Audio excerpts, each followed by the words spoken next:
নমস্কার, যুক্তিতর্ক সঙ্গে অর্কয় আপনাদের স্বাগত। আপনাদের সঙ্গে আমি অর্কপ্রভ সরকার। অনেক দিন নিজের মনের মধ্যে লুকিয়ে রাখা ইচ্ছেটাকে এবার খোলাখুলি বলে দিলেন মমতা বন্দ্যোপাধ্যায়। মঙ্গলবার শিলিগুড়ির কাঞ্চনজঙ্ঘা স্টেডিয়ামে ওই সরকারি পরিষেবা বিধির কর্মসূচি যেমন তিনি করেন, সবসময় তো রাজনীতির কথা বললেন যে তৃণমূলই ইন্ডি জোটকে লিড করবে এবং তিনি ইন্ডি জোটের লিডার হবেন। কারণ বাংলা যা করে দেখায় ভারতবর্ষের অন্য রাজ্যগুলো তা করে, সবাইকে সম্মান টম্মান দেবেন ইত্যাদি। তিনি 42টা আসনে প্রতিদ্বন্দ্বিতা করে ইন্ডি জোটের নেতৃত্ব দেবেন। স্বপ্ন দেখা ভালো, স্বপ্নকে সাকার করতে গেলে যে গুণাবলীর প্রয়োজন হয়, মাননীয় মুখ্যমন্ত্রী কি সেটা আছে? প্রথম কথা, আসানসোল চিত্তরঞ্জন পেরিয়ে গেলে তৃণমূল কংগ্রেসের কোনো অস্তিত্ব নেই। আঞ্চলিক দল, ভারতবর্ষের 543টা লোকসভা আসন, তার 1/10ও তৃণমূল প্রতিদ্বন্দ্বিতা করবে না। 42টার মধ্যে ধরুন যদি 42টাও জেতে, তাহলে 42 জন সাংসদের সমর্থন নিয়ে মাননীয় মুখ্যমন্ত্রী ইন্ডি জোটের লিডার হবেন। স্বপ্ন দেখছেন, দেখুন।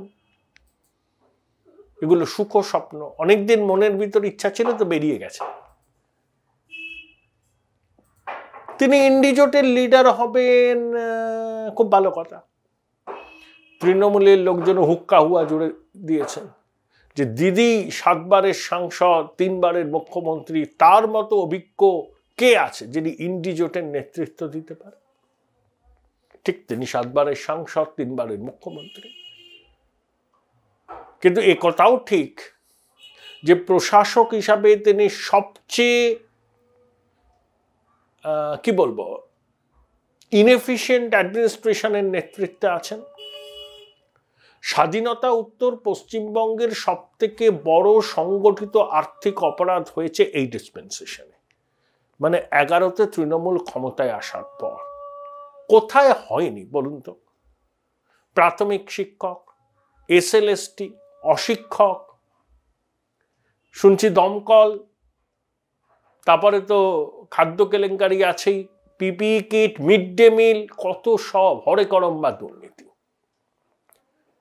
তাহলে দুর্নীতির যে অভিযোগে শাসক দল বিদ্ধ, সেটা শাসক দলের অতি বড় সমর্থক অস্বীকার করতে পারেন না।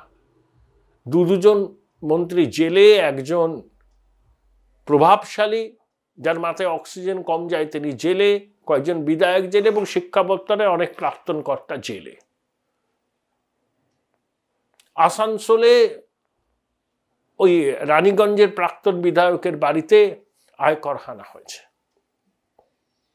অনেক জায়গাতেই হচ্ছে। অনেকেই ইডি CBI স্ক্যানারে আছেন। সর্বোচ্চ প্রভাবশালীর পরিবারের লোকজনও ইডি CBI স্ক্যানারে। দ্বিতীয় সর্বোচ্চ প্রভাবশালী ইডির কত ডাক পেয়েছেন, আদালতে গিয়ে রক্ষা কবচ নিয়ে আছেন। তাহলে ইন্ডি জোটের নেতৃত্ব দেবার স্বপ্ন যিনি দেখছেন, তার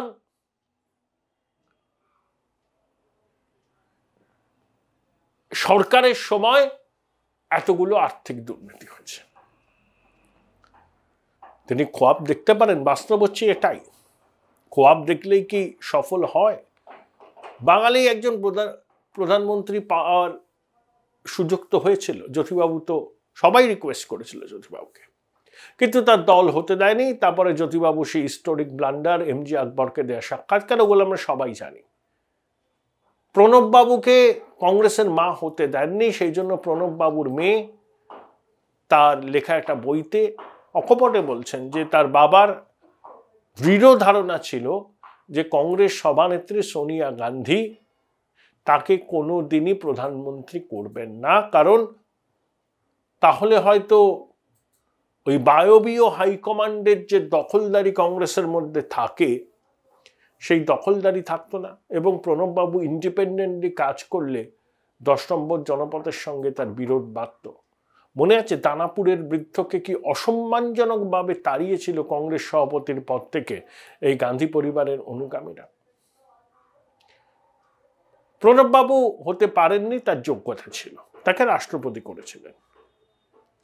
জ্যোতিবাবুকে কার্যত ঝুলোঝুলি করা হয়েছিল প্রধানমন্ত্রী হওয়ার জন্য, কিন্তু তাকে দল হতে দেয়নি। কিন্তু মমতা বন্দ্যোপাধ্যায়কে কেউ ইন্ডিজোটের নেতৃত্ব দেওয়ার জন্য ডেকেছে এমন খবর কি আছে আপনাদের কাছে? আমার কাছে অন্তত নেই।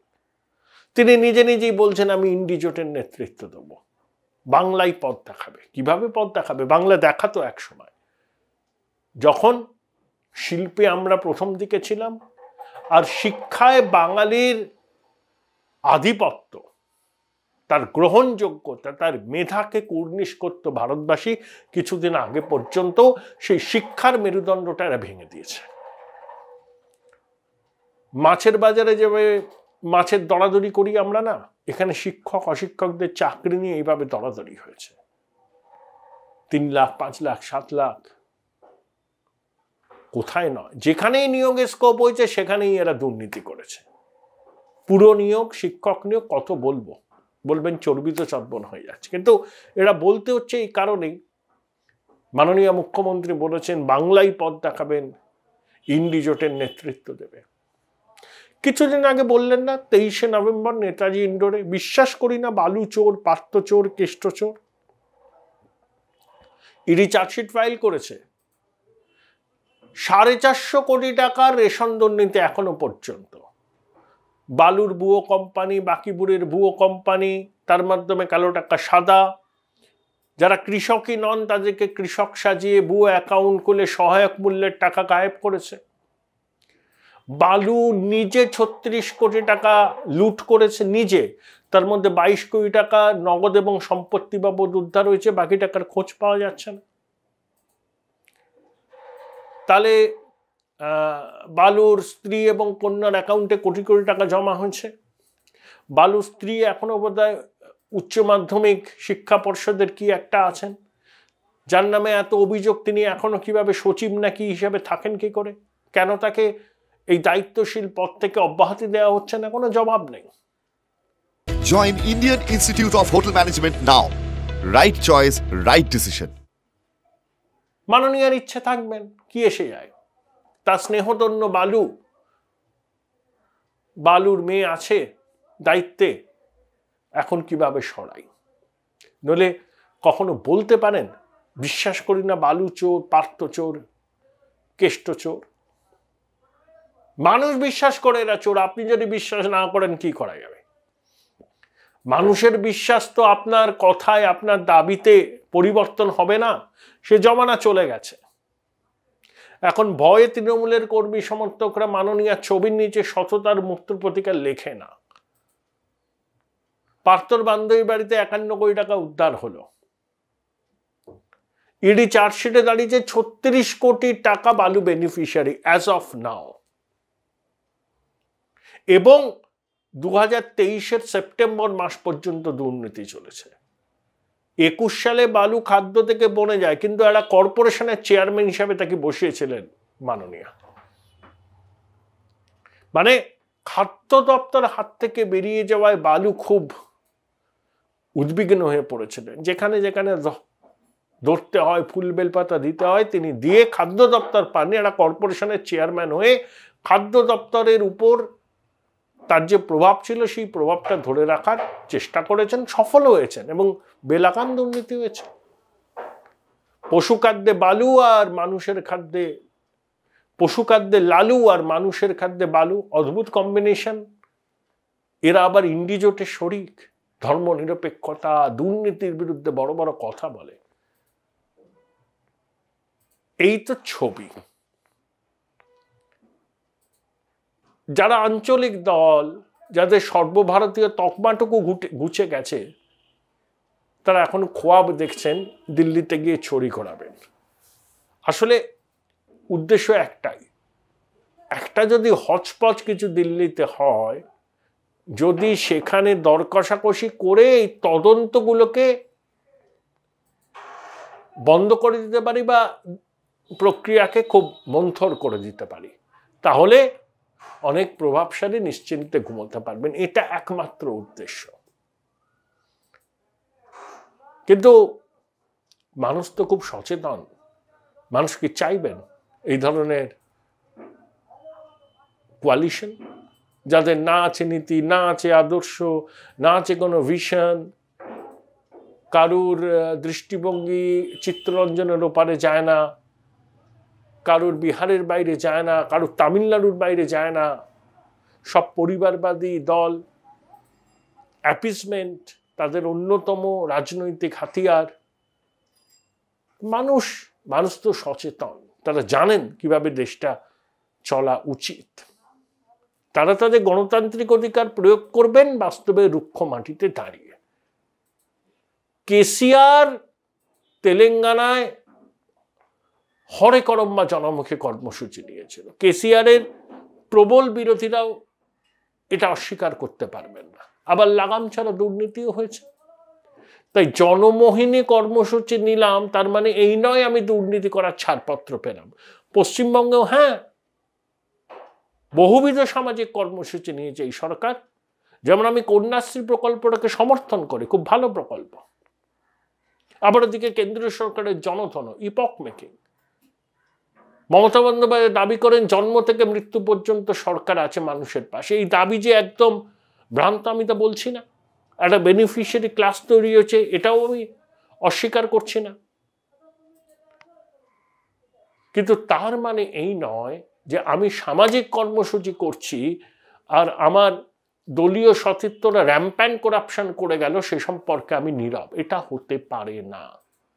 আর সামাজিক কর্মসূচি কোনো সরকার করলে সেটা দয়ার দান নয়, মানুষ সেটা এক্সপেক্ট করে একটা ইলেক্টেড গভর্নমেন্টের কাছ থেকে। কেসিআরের কি পরিণতি হলো নির্বাচনে দেখলে? হরে করম্বা সামাজিক কর্মসূচিও দুর্নীতির অভিযোগে বিদ্ধ তেলেঙ্গানা রাষ্ট্র সমিতিকে নির্বাচনী ভরাডুবির হাত থেকে বাঁচাতে পারল না। যে কেসিআর তেলেঙ্গানা রাজ্য গঠনে উল্লেখযোগ্য ভূমিকা নিয়েছিল। তাহলে এখানে যে দুর্নীতির অভিঘাত পড়বে না এই গ্যারান্টি কেউ দিতে পারে? শুধু সামাজিক কর্মসূচি করছি, আমি অপরাধ করলেও আমার সাতখুর মাপ, এটা চলতে পারে না। তেলেঙ্গানার অভিজ্ঞতা আমাদের চোখ খুলে দিয়েছে। বাংলার মানুষও বুঝতে পারছেন যে সব রাজ্য সরকার সামাজিক কর্মসূচি নেয়, কিন্তু তার মানে এই নয় যে দুর্নীতি করার ছাড়পত্র পাওয়া। তৃণমূল এটা মনে রাখলে ভালো করবে।